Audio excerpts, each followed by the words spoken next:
afrika waa meesha keliya oo mas'uulka ugu sarreeya siyaasadda ama dowladda uu qorsheynayo inuu booska u joogo muddo dheer sii joogo waa meesha keliya ee dhallinyarada joogta waddankaas ama ku nool ay gaajo iyo amni xumo awgood dalka uga cararaan si ay nolol iyo sidoo kale amni keliya u helaan waa meesha keliya oo duruufaha dhaqaaluhu uu aada u hooseeyo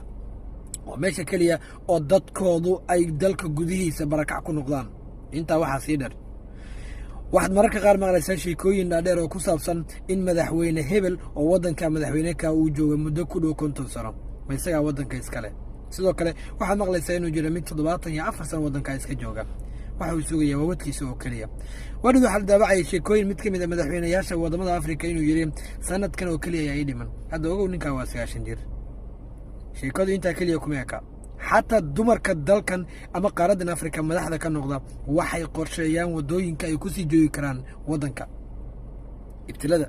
waddankan haysta marka laga soo tago inuu yahay waddan sabool ah oo dhallinyaradiisu ay baxsad ka yihiin si ay nolol iyo amni u helaan waxa weeye siyaasad xumada guud ee ka jirta oo saameyn xooggan ku yeelatay soomaaliya iyo waddamo kale oo dabcan etoobiya iyo kenya ay ka mid tahayba waxay ka mid yihiin kuwa soo koraya laakiin iyaga naftirkooda marka laga soo tago in ay jiraan beelo iyo dabcan siyaasiyiin hubaysan waa mid kale oo ka taagan xiisadaasi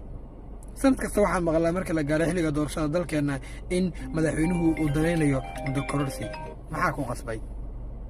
ma jira madaxweyne si rasmi markuu dhammaado muddaxileedkiisa uga degaa mid kasta ugu yaraan waxuu ku darsadaa bilo ka madax bannaan tirsiga wakhtiga loogu talagalay gudoomiyaha baarlamaanku sidaas lamid ayuu qorsheeyaa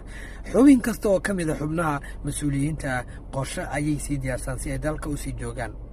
mararka qaar waxaa laga yaabaa in la abuuro aragtiyo la curiyey oo laga shaqeeyo si kuwaas ugu yaraan xukunka muddo loogu sii joogo dalka al-shabaab lagama xoreeyo dhaqaalaha dalkeennu kor uma kaco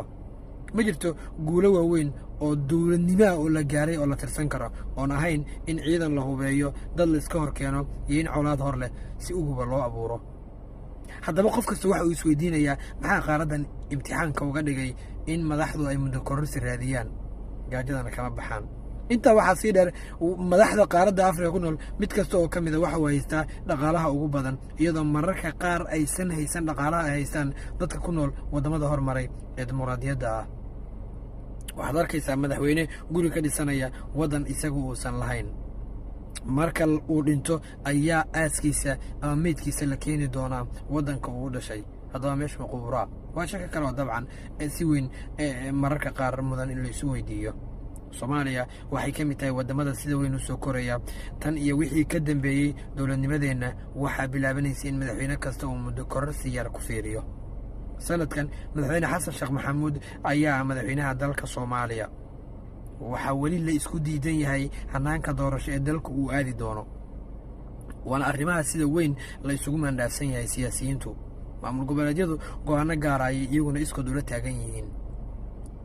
federaalkuna wax ayuu qorshaysanayaa oo u muuqda waddo uu ku sii joogi karo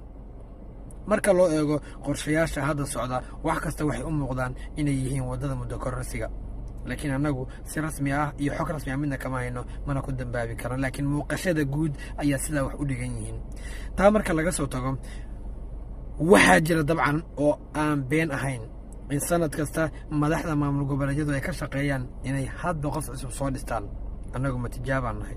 waayahay haddaba madaxweynaha lasoo doortay ama la keenay madaxdii sanadkii hore keentay iyo siyaasiyiintii keentay sanadka labaad mucaaradka ugu horreeya waa iyaga mana jira mowqif siyaasadeed oo rasmi ah iyo wax la isku afgartay ama lagu heshiiyo oon ka ahayn in dalkan la hagaardaameeyo waxaad maqlaysaa mararka qaar xisbiya la abuuro marka la gaaro xilliyada dhammaadka ee doorashooyinka ma jiro yool iyo qorshe dhab oo laga leeyahay ama la rabay in dadka lagu badbaadiyo mararka qaar waxaa la baxsadaa magacyo waaweyn sida mustaqbal